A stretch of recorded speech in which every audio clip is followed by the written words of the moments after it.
मिलीस। बता दें कि मुंगेली में जो भाजपा के बहुमत होए के बाद भी कांग्रेस वहाँ अपन सरकार बनाए में सफलता पाए। बता दें कि कांग्रेस भाजपा से सत्ता के चाबी छीन लिए है। मुंगेली की बात करें, मुंगेली नगर पालिका में तो 11 पार्षद होए के बावजूद भाजपा हार गए। 10 पार्षद के संग कांग्रेस 13 मत हासिल करे है और अध्यक्ष पद पर कब्जा कमा लिया है। कांग्रेस के हेमेंद्र गोस्वामी नगर पालिका अध्यक्ष चुन लिए गए हैं। कई दिन से चलत गहमा गहमी और तनाव भरे माहौल के बीच मतदान के बाद कांग्रेसी प्रत्याशी के पक्ष में 13 तो भाजपा प्रत्याशी के पक्ष में महज 5 वोट मिले रही से। बता दें 3 मत रिजेक्ट कर दिए गए से। सालों बाद मुंगेली में मिले जीत के बाद कांग्रेसी मन के उत्साह चरम सीमा में देखे मिली।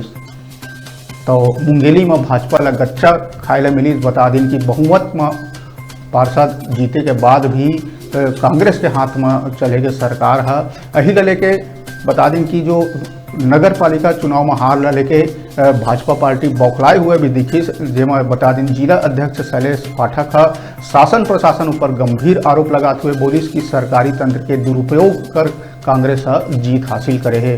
आगू कहिस कि प्रभारी मंत्री के मौजूदगी में प्रशासन ऊपर दबाव के हथकंडा बताइस। वहीं एक तरह के भीतरघात करैया पार्षद ऊपर बड़े कार्रवाई करे के भी संकेत दिहिस। आवा एक बार सुन लेते हैं वो का कहना रही।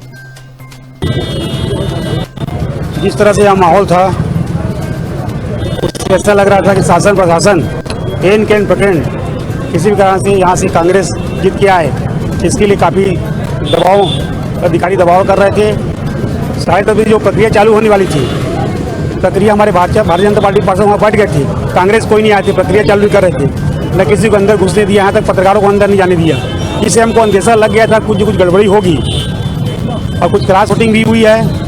निश्चित रूप से इसमें लंबा पैसा का और ऊपर से दबाव भी हुआ है, ऐसी जानकारी मिली है।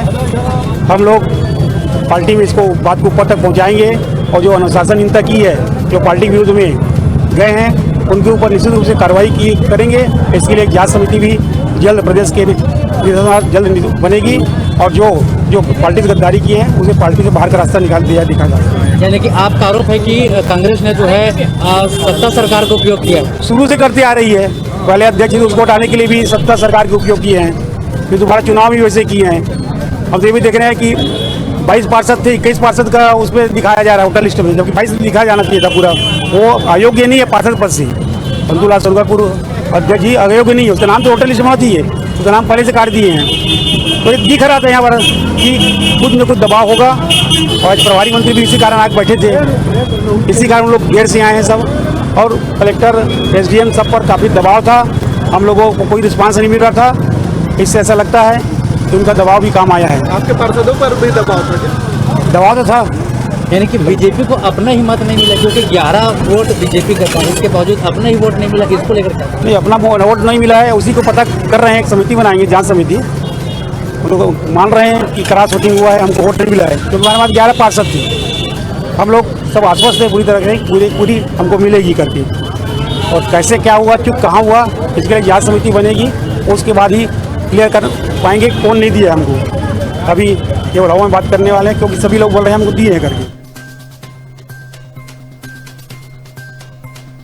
तो ये मुंगेली भाजपा पर एक बड़े खबर है कि 11 पार्षद होए के बाद, बहुमत होए के बाद भी गच्चा खा गए और कांग्रेस से हार के सामना करना पड़ी। हालांकि जिसे हम सुने हैं कि एम समिति बना के जांच करे के बाद कहे जाता है कि आखिर जो घर के भेदी है तेन कोने जेकर वजह से जो सरकार इमन के बनना रही, जो अध्यक्ष इमन के बनना रही, तेमन से इमन ला हाथ धोए ला पड़ी।